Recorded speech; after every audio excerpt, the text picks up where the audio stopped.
Começa agora o programa 20 Minutos com Breno Altman.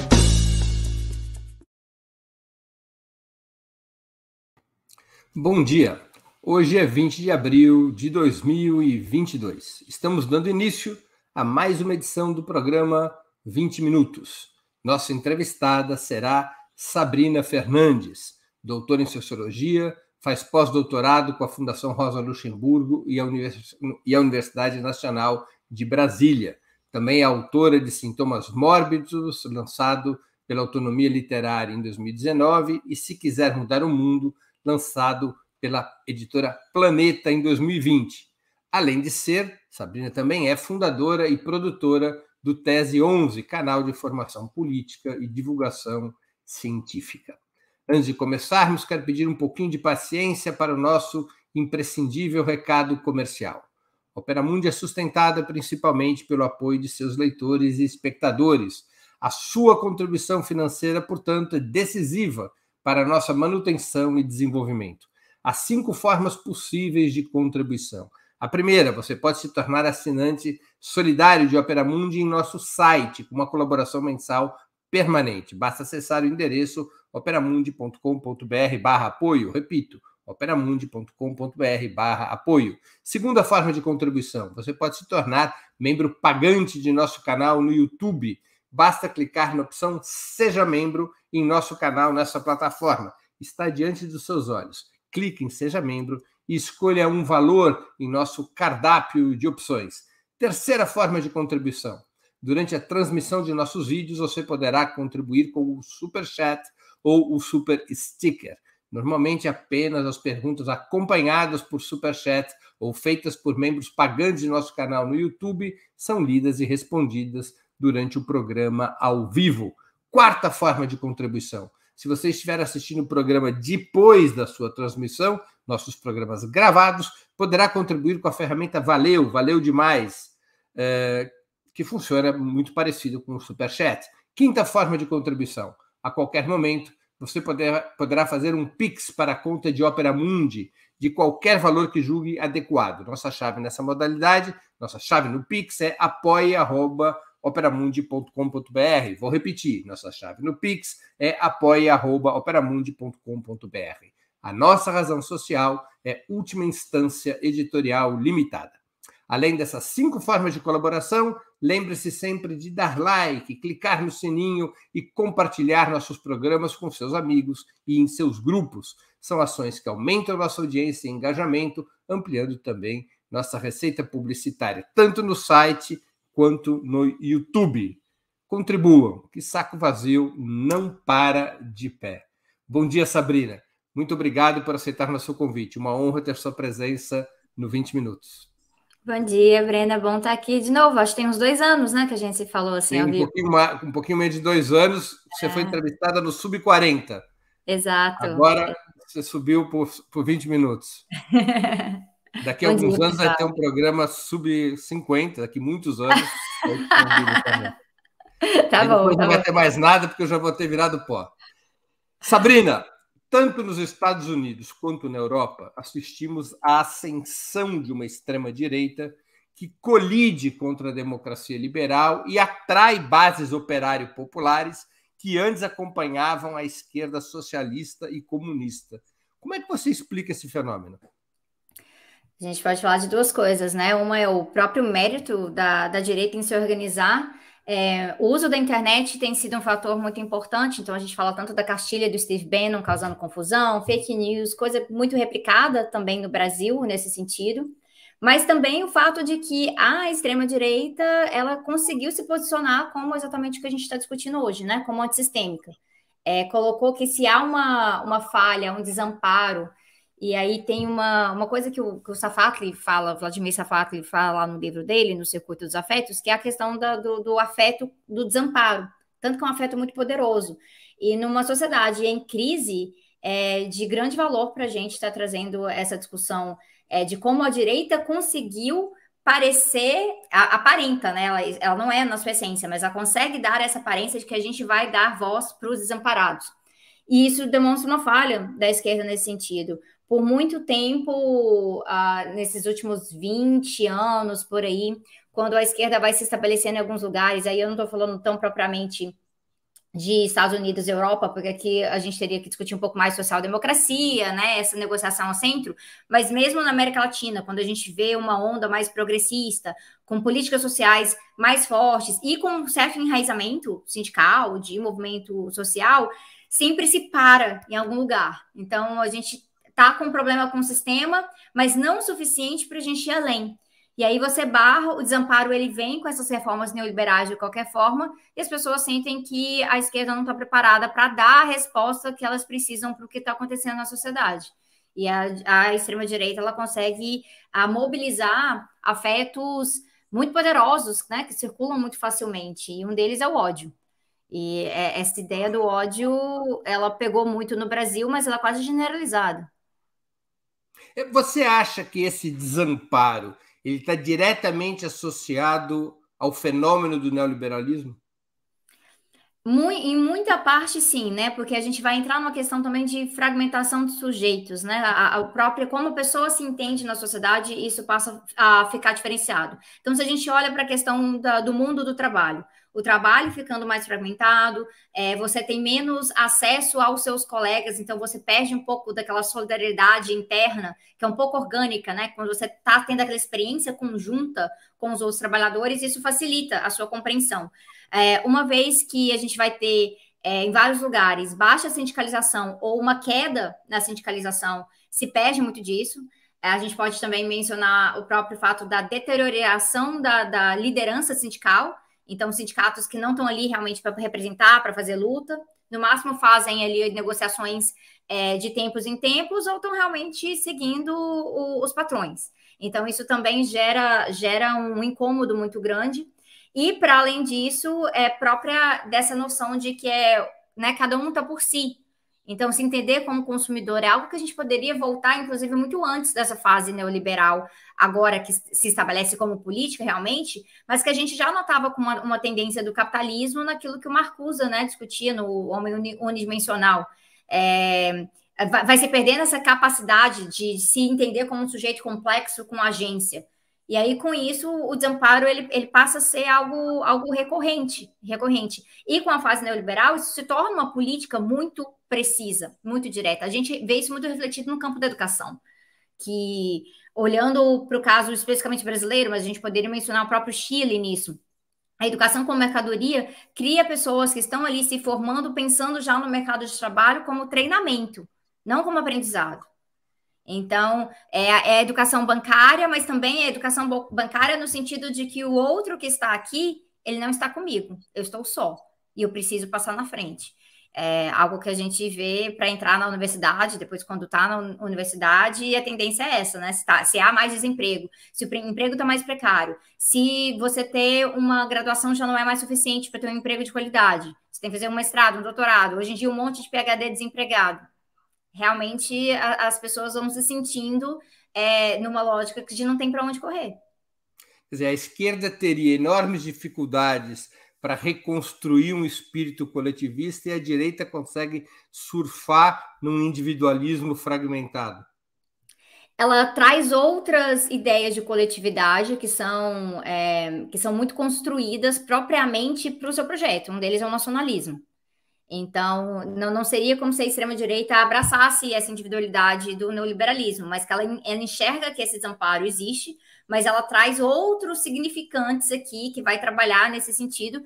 E o nacionalismo, ele é praticamente regra que a gente vê, tanto no norte global quanto no sul global, apesar de que ele vai ter características diferentes. Então, a forma que o nacionalismo é empenhado pelo Bolsonaro é diferente da forma que foi feita pelo Trump, que é diferente da forma que é feita pela Le Pen, pela extrema-direita austríaca. Então, a gente vai ver que a questão de desenvolvimento, questão de centro-periferia no capitalismo influencia bastante. Mas o nacionalismo, ele ressurge, né, como um significante muito poderoso aqui. Você acha correto classificar a extrema-direita dos tempos de hoje como fascista ou neofascista? Então, assim, faz uns anos que esse debate está pegando fogo, né? Ele é um debate que está forte na academia, ele está forte nos meios de intelectuais de esquerda também. Eu, sinceramente, Breno, eu acho que eu cheguei no ponto que eu acho que o termo em si conta muito pouco. Não é o que realmente importa aqui. Termos são polissêmicos, estão em disputa. Os historiadores quase me matam quando eu falo isso sobre o fascismo, né? Porque especialmente agora que a gente está discutindo ecofascismo, mas como assim? Como assim? Mas o que é importante que eu acho que é vital aqui é que, mais do que chamar de fascista, é que as pessoas compreendam o que a gente quer dizer com isso. E isso é algo que eu acho que no Brasil a gente não tem feito tão bem.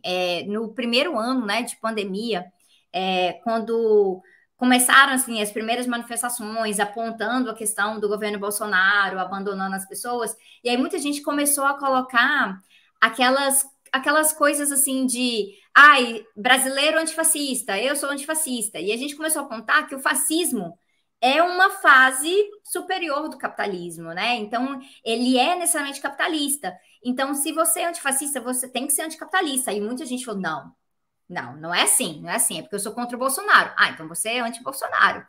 Antifascismo é outra coisa. Porque senão você vai ter um esvaziamento de lutas e você vai ter um esvaziamento de projeto também, né? Como que se combate o fascismo e o que se coloca no lugar dele para superá-lo de vez. Discussões feitas, né, pela Clara Zetkin, que eu gosto muito da forma que ela fala isso. Saiu pela Autonomia Literária, uma coletânea, que tem textos dela sobre isso, e ela fala que o antifascismo tem que ser um movimento de massas e ele tem que fazer sentido para as pessoas. E a forma que ficou, vamos chamar o Bolsonaro de fascista, então se eu sou contra o Bolsonaro, eu sou antifascista, deu uma esvaziada no sentido de dar uma despolitizada realmente. Então, acho que é mais importante a gente trabalhar com o sentido, se a gente vai usar esse termo, a gente tem que qualificar ele muito bem.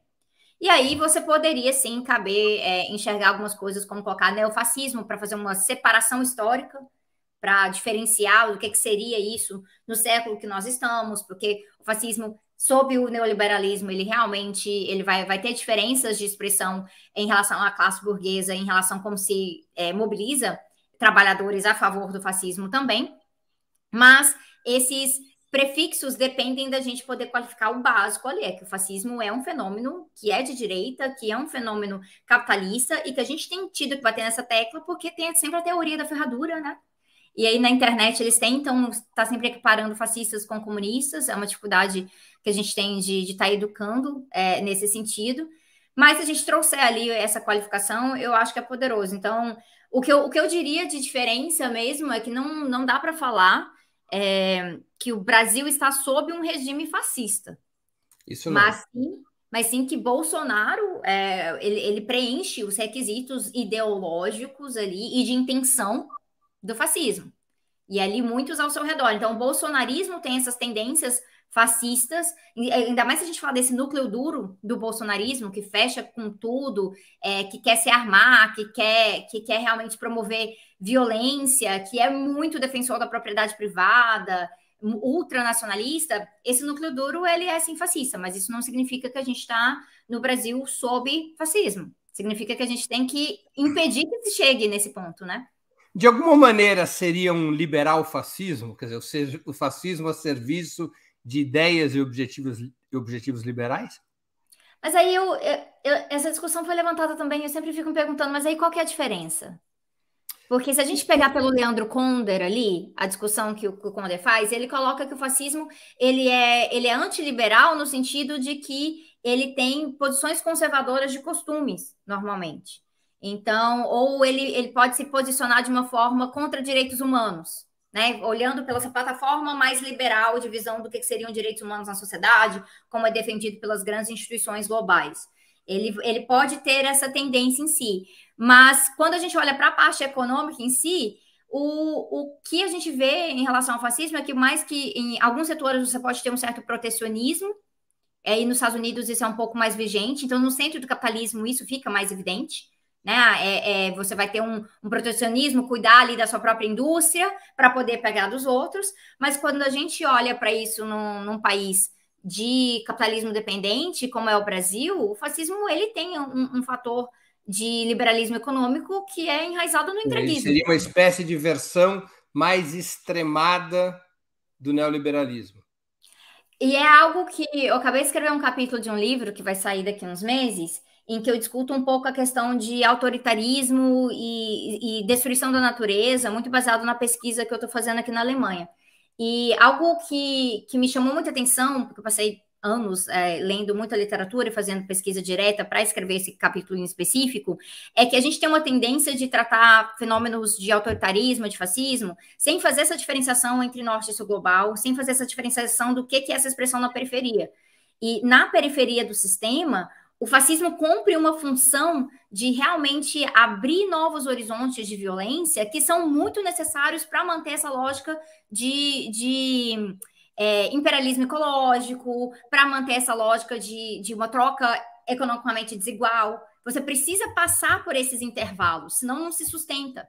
E é por isso que a gente tem na história da América Latina momentos que são muito intercalados, né? Períodos democráticos, golpe. Períodos democráticos, golpe. E democracia limitada, né? Como colocaria Florestan Fernandes aqui. Uma democracia que é dentro dos moldes burgueses, limitada e que mesmo assim a gente se vê numa posição sempre, né, de dar murro em ponta de faca e às vezes ter que estar ali implorando por um pouquinho de democracia limitada porque a desdemocratização está pegando fogo. De toda maneira, você considera que o bolsonarismo é semelhante ao neofascismo dos países capitalistas centrais? Ele é complementar. Então, ele age de uma forma coordenada, e é bom a gente apontar isso, porque tem uma tendência que a gente vai chegar aqui no final do governo Bolsonaro, que ninguém aguenta mais, né? A gente deveria ter tido maior sucesso nesse sentido, e até hoje as pessoas ficam falando que o governo Bolsonaro é incompetente. E eu bato muito nessa tecla de que isso não existe. Lógico que eles podem dar suas atrapalhadas aqui e ali, mas existe um projeto que é muito bem coordenado. Então, quando a gente fala de golpe no Brasil, quando a gente fala de ascensão do bolsonarismo, a gente tem que falar de influência externa, a gente tem que falar que isso serve a propósitos imperialistas muito claros, principalmente quando a gente fala de privatização e a gente fala de controle territorial, a gente fala de recursos naturais. E o Brasil é chave para isso, e não somente no nosso território, mas também na expansão para o território do nosso continente. Uma eleição do Bolsonaro foi muito importante para poder fortalecer um discurso de um Guaidó na Venezuela. Ele foi muito importante para poder dar uma base para o que seria o golpe na Bolívia. Então, ele estreitou laços com Pinheira nesse processo. Isso facilita também um laço no Equador. Então, quando a gente começa a ver essa onda virando um pouco, como a gente tem visto, né? Depois entra, novamente, se vence o golpe na Bolívia, você vai ter um governo Boric agora no Chile, que ainda está no comecinho, mas já é uma virada nesse sentido. O Venezuela segue segurando com tentativas contínuas. Isso representa um problema para o projeto bolsonarista, que é um projeto que é coordenado. Ele é coordenado. Ele tem a ver com manter relações do capital financeiro no Brasil de uma forma cada vez mais aprofundada, uma produção agrária voltada para commodities, não para alimentação, entregar o petróleo, olhando para recursos diretos de minérios. Então, esse avanço do garimpo no Brasil sob o governo Bolsonaro, isso não é algo que o Bolsonaro quer ajudar essa classe, especificamente. Então, a gente tem que falar que tem projeto, o bolsonarismo tem projeto. Eu acho que é um absurdo que até hoje em dia o pessoal fica, né, batendo essa tecla de incompetência. Eu li esses dias que, assim, eles são tão incompetentes no dia a dia, mas são tão eficientes na hora de declarar sigilo. Gente, mas isso faz parte do projeto. Sabrina, na ascensão do fascismo histórico, a social-democracia já havia se convertido em uma corrente integrada à democracia liberal. Mas havia uma esquerda revolucionária que se constituiu em espinha dorsal da resistência ao nazifascismo, fundamentalmente formada pelos partidos comunistas. Por que hoje há uma direita antissistema e liberal, como preferem alguns autores, mas praticamente desapareceu, ao menos como fenômeno de massas, com raríssimas exceções, uma esquerda antissistema?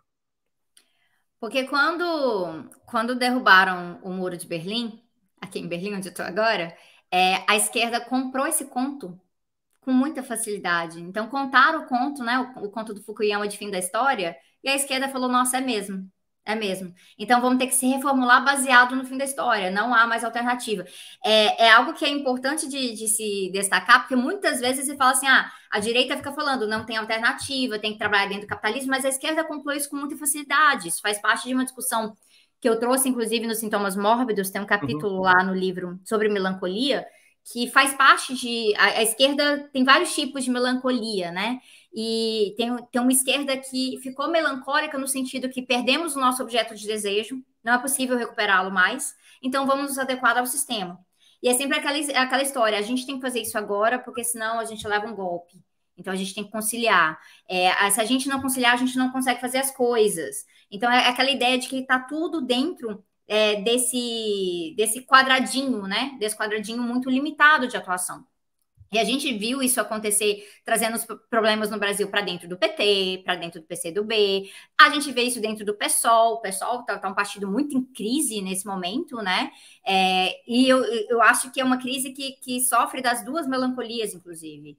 Parte do PSOL sofrendo dessa melancolia de que não é possível. A gente tem que trabalhar dentro desses moldes atuais se a gente quiser sobreviver, ou porque a gente quer derrubar o Bolsonaro de qualquer forma, então é isso que a gente tem que fazer. E um outro campo ali no PSOL sofrendo um pouco da outra melancolia de que a gente só não consegue avançar mais ainda porque os outros estão atrapalhando. Então o problema são os outros. E é difícil. O pessoal, infelizmente, eu falo isso com pesar, realmente virou um pouco de um laboratório de compreensão dessas disputas e dessas dificuldades, né, que a esquerda tem apontado para lidar com o que foi esse tempo agora sob o Bolsonaro e como se reorganizar. Sabrina, qual seria a alternativa para uma esquerda antissistema nos dias de hoje? Seria possível reproduzir, por exemplo, uma estratégia de tipo insurrecional ou guerrilheira, como era própria da esquerda revolucionária do século XX? Então, a nossa estratégia tem que ser ecossistêmica. Então, e eu não estou falando só porque eu venho da ecologia, né, da sociologia ecológica, mas é porque se tem algo que a gente aprende muito nessa área é que temos que criar resiliência para não sofrer tanto com cada ataque, para conseguir se organizar mais rapidamente. Isso é algo que na biodiversidade está muito presente. Então, a gente precisa realmente de uma diversidade de táticas e que a gente não creia que somente uma coisa vai resolver, porque a gente está lidando com vários problemas ao mesmo tempo. Então, quando a gente fala do meio rural, isso pede táticas diferentes para o meio urbano. Quando a gente está falando de floresta especificamente, as táticas também vão diferenciar. Quando a gente entra em questões que são de povos diversos que a gente tem na América Latina, tem que ter uma compreensão de que o operário urbano que vem, por exemplo, da siderurgia, ele se organiza de uma forma diferente que povos indígenas na Amazônia, que se organizam de forma diferente de povos indígenas no sul do Brasil. É importante a gente não enxergar isso como um problema, mas, na verdade, como uma força. É algo que é vantajoso.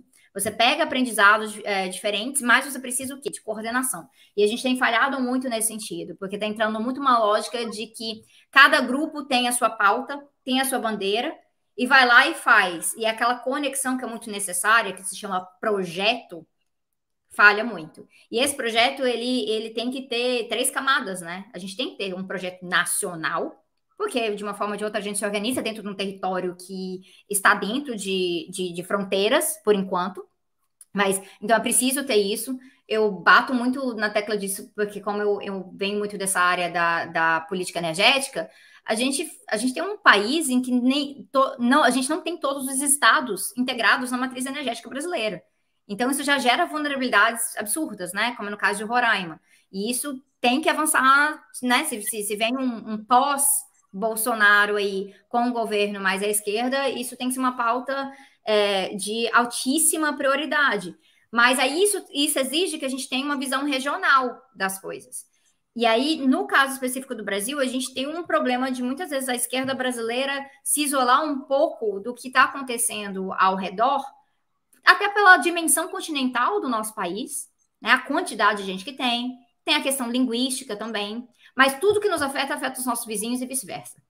Isso é uma regra. Então, assim, as veias da América Latina estão super abertas, estão jorrando. Isso precisa ser um aprendizado contínuo na hora da gente pensar política pública também, e como que é a nossa relação com esses outros governos, mas principalmente com os outros movimentos. Tem muito aprendizado que a gente perde, porque muitas vezes a gente acha que, então eu tenho que aprender alguma coisa com o que o Arce está fazendo na Bolívia, mas aí eu não estou prestando atenção nos movimentos sociais que estão mobilizados na Bolívia, inclusive para pressionar o governo Arce numa direção ou outra.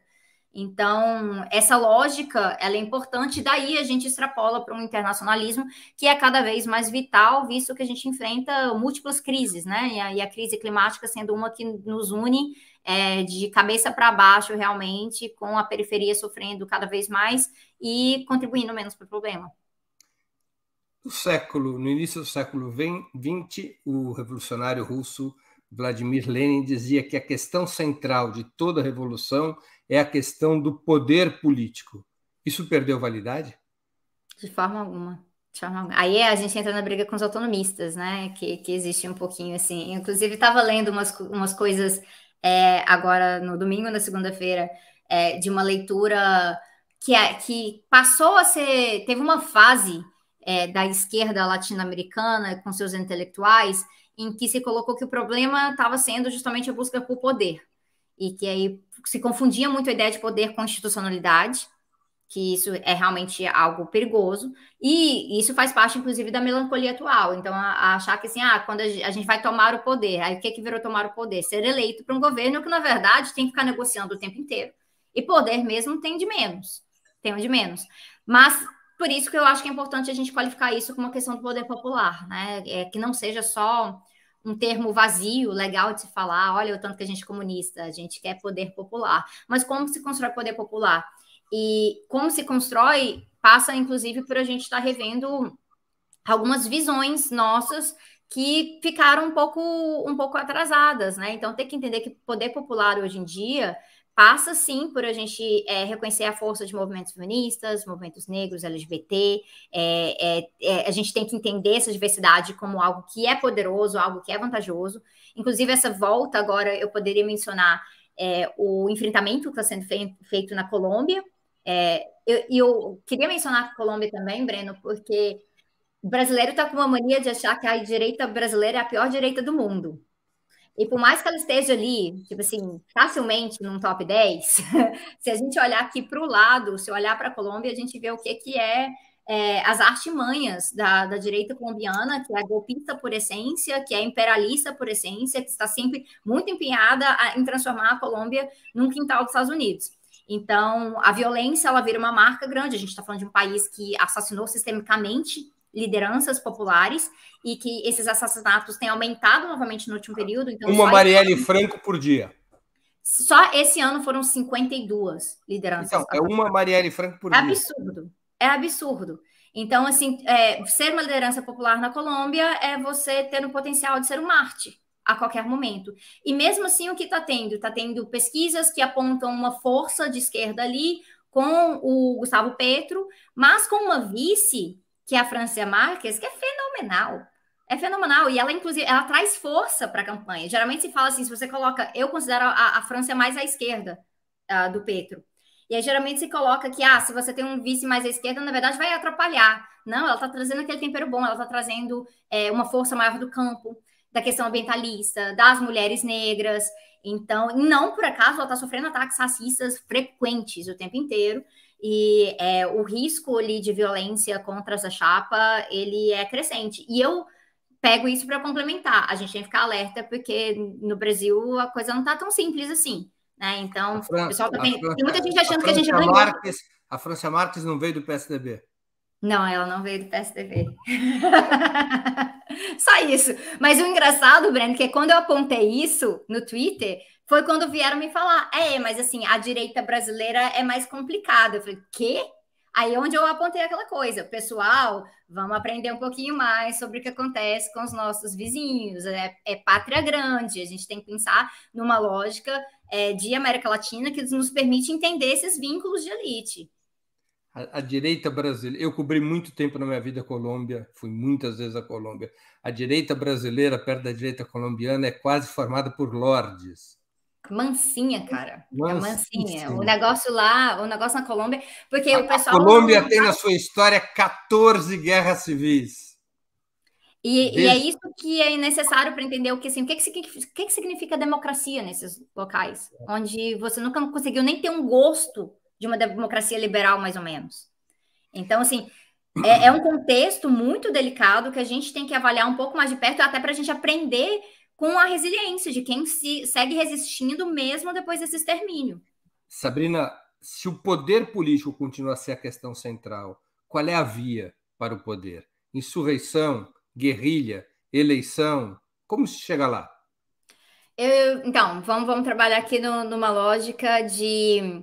Vou pensar um pouquinho, colocar um chapeuzinho do Mesaros aqui na cabeça, para a gente pensar que a gente tem que ir para além do capital, né? Então, para ir além do capital, a questão revolucionária é essencial e não basta ela ser revolucionária só no sentido de meio de produção. A gente tem que mudar os valores, a gente tem que mudar a forma como que as coisas são produzidas, para que elas são produzidas.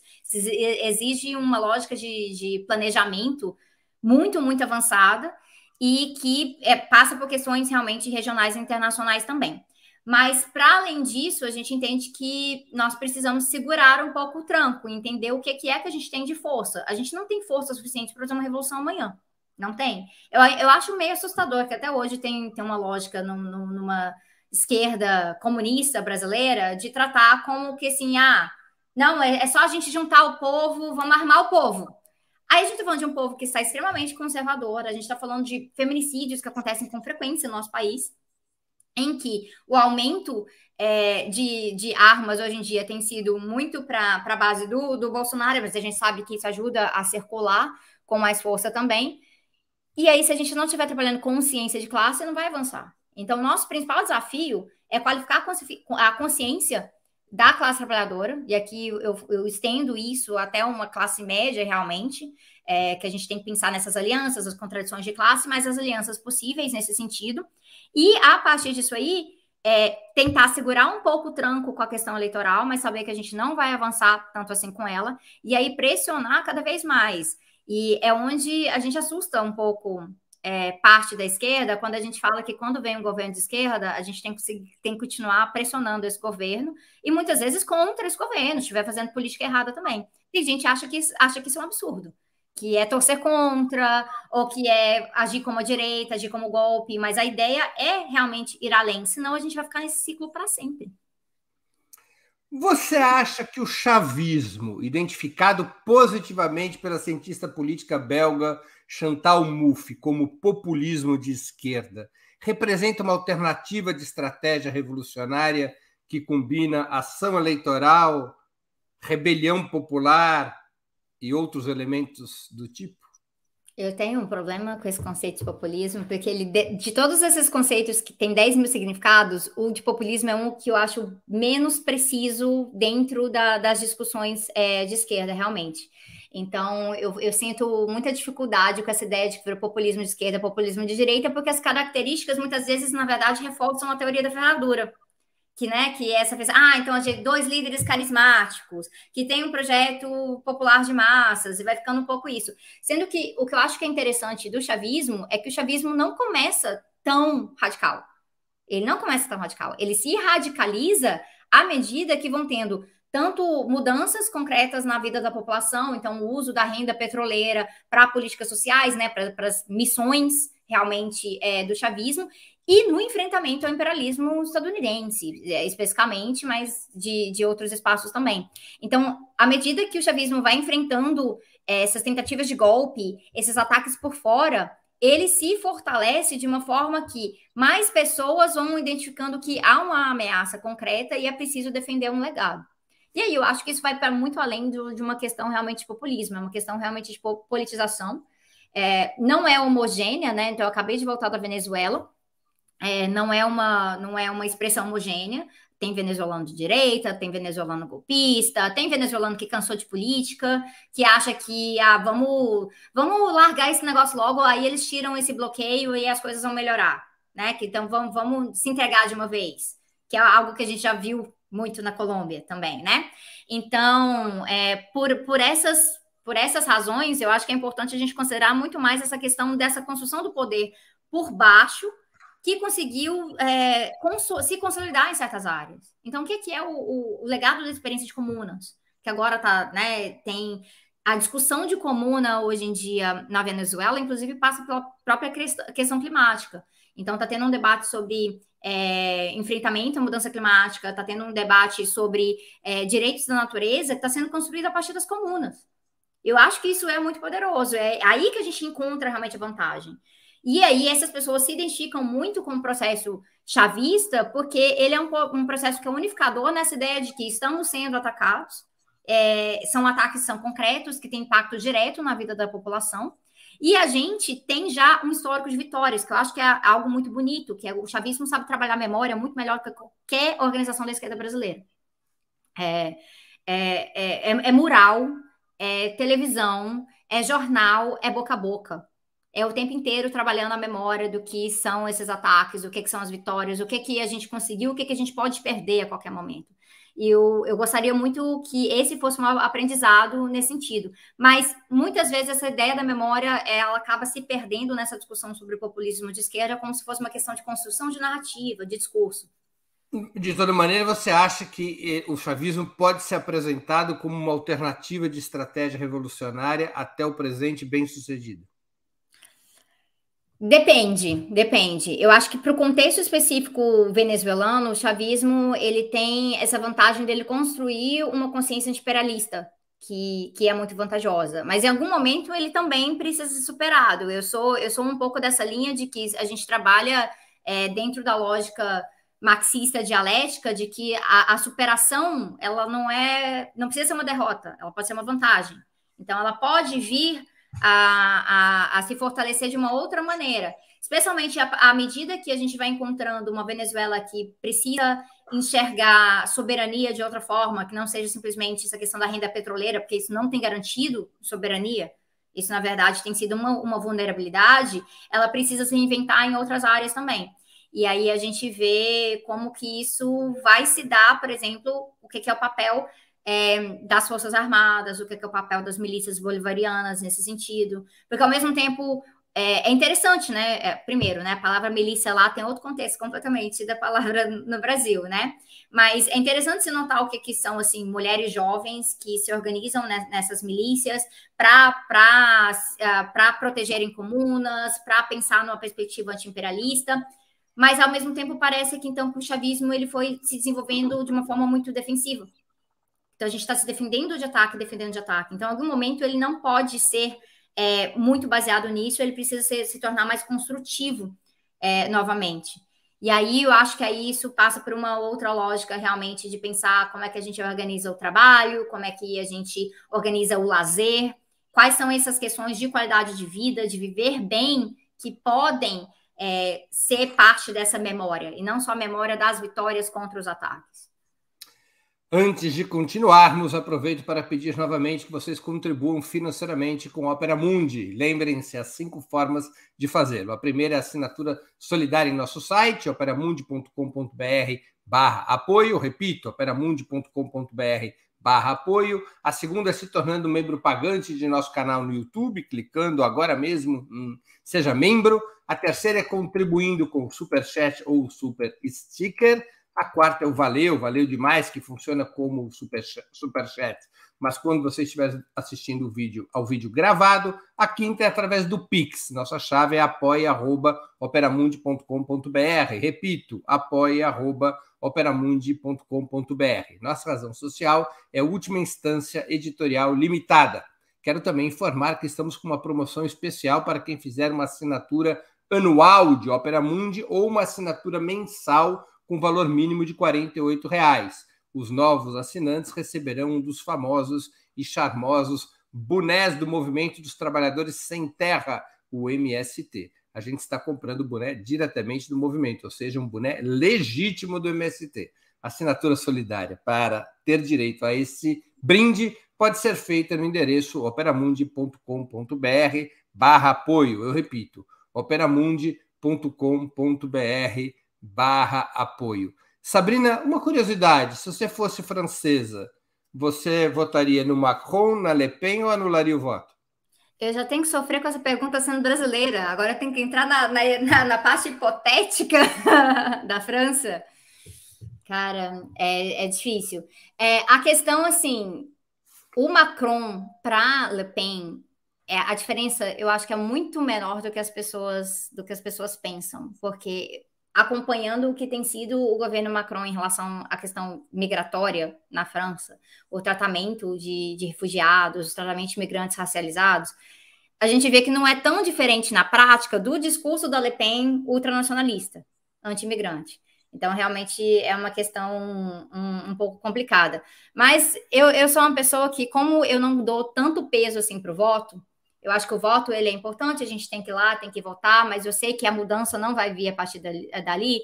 É capaz, talvez, de eu fazer um voto contra a Le Pen. É capaz. Mas aí eu teria que ser francesa, aí eu teria uma perspectiva mais norte global, seria um pouco diferente. Pelo menos a gente vê que, pelo menos na situação brasileira, por mais que seja um dos grandes desgostos a se trabalhar essa questão do vice do Lula, que eu não quero nem falar o nome desse momento, mas pelo menos assim, o Lula está muito mais avançado do que o Macron, né? Então isso ajuda muito na perspectiva, e os movimentos sociais estão junto com o PT no processo. E é onde eu tento dar um pouco a linha para o pessoal, identificar onde que está a base, onde que está a base popular, onde é que estão os movimentos sociais, onde tem luta concreta, que isso facilita. Não tem luta concreta nenhuma com o Macron. Então ali é só realmente trocar 6 por meia dúzia, e torcer para se o Macron ganhar, ele tem pelo menos uma necessidade de se legitimar um pouco para a comunidade liberal, coisa que a Le Pen não tem. E aí, entre outras coisas, né? Porque quando você tem um governo que já é mais abertamente de extrema-direita, ele também fortalece outros projetos na região. Então, essas pequenas derrotas deles ali ajudam a dar uma seguradinha. Se você fosse brasileira, não, você é brasileira, em quem que você vai votar no primeiro turno? Eu vou de Lula no primeiro turno. Já no primeiro turno? Você já no primeiro é favorável a essa posição? Já. Eu não tinha deixado muito explícito logo no comecinho, porque eu estava esperando para saber o tanto que ia descer o gosto amargo do vice, né? Mas é isso. Não me diga isso. Seria possível, na tua opinião, a reconstrução de uma esquerda antissistema e de massas no Brasil? Quais deveriam ser seu objetivo, sua estratégia e sua prática? Pergunta longa, você pode dar uma resposta sintética. Tempo, né? Vamos tentar aqui. Seria possível, tem que ser possível, né? A questão é necessário. E tudo que é necessário, a gente tem que construir as condições para tornar possível, a não ser que a gente esteja falando com coisas muito abstratas, a lei da física, que a gente entra no campo de ficção científica. Mas, tratando-se de política, para a gente tornar algo possível, a gente constrói as condições em relação a isso. E uma esquerda antissistêmica é uma esquerda que realmente, vou mencionar o Safata novamente, porque é uma referência minha, nesse sentido que não teme dizer seu nome. É uma esquerda que não teme dizer seu nome. Então, ficar diluindo pautas, falar que isso não é para agora, isso para depois, é porque o povo está conservador. O mal menor. Isso é um erro. E aí a gente chega nesses pontos que a gente está. A gente chega nesses pontos que chega no ano eleitoral, as cartas estão dadas, mas é porque a gente não construiu condições para chegar em outras cartas ali no ano eleitoral.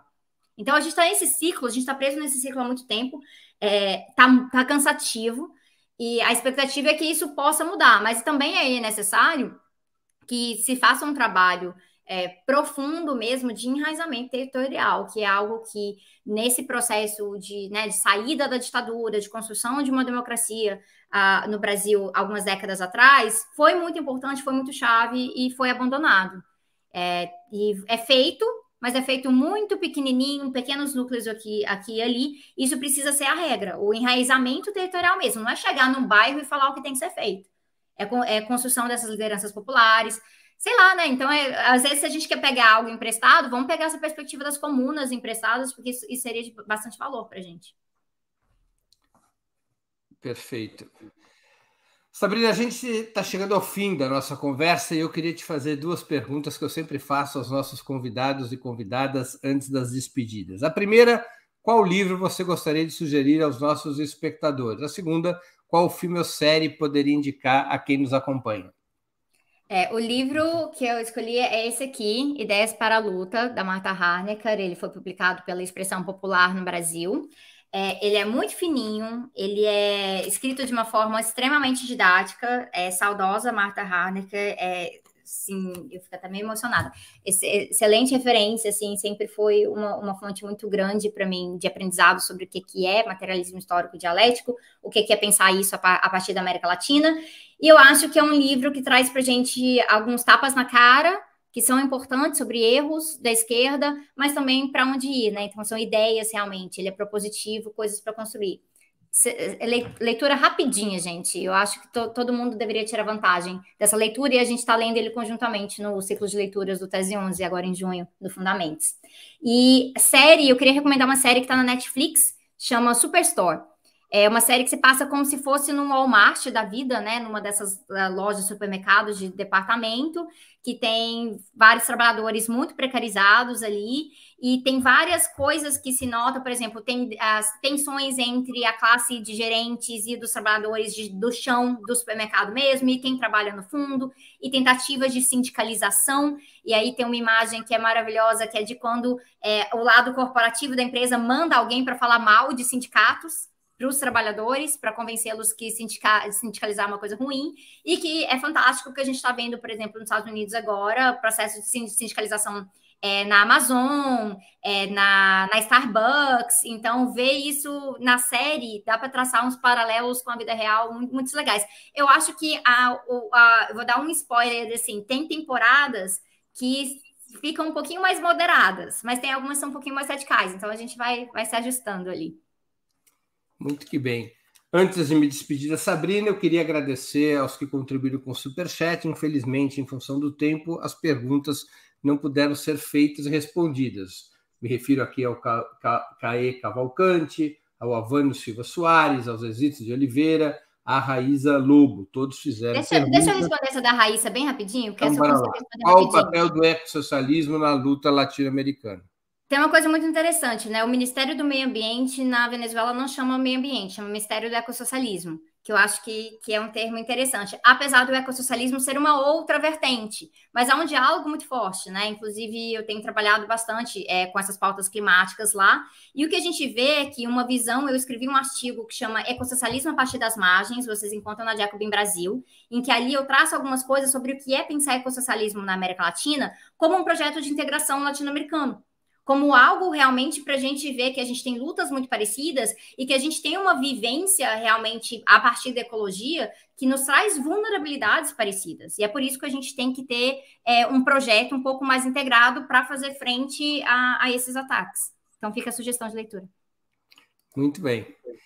Sabrina, eu queria agradecer muito pelo teu tempo e por essa conversa tão interessante.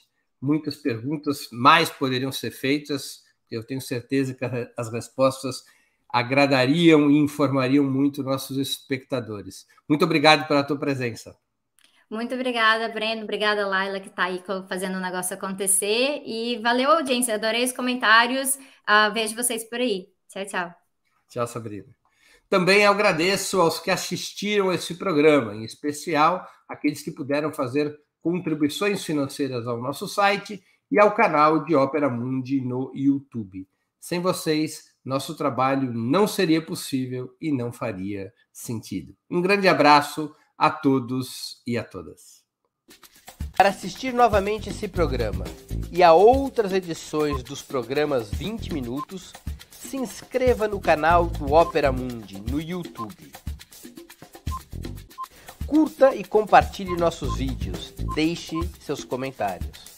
O jornalismo de Ópera Mundi é mantido com o seu apoio.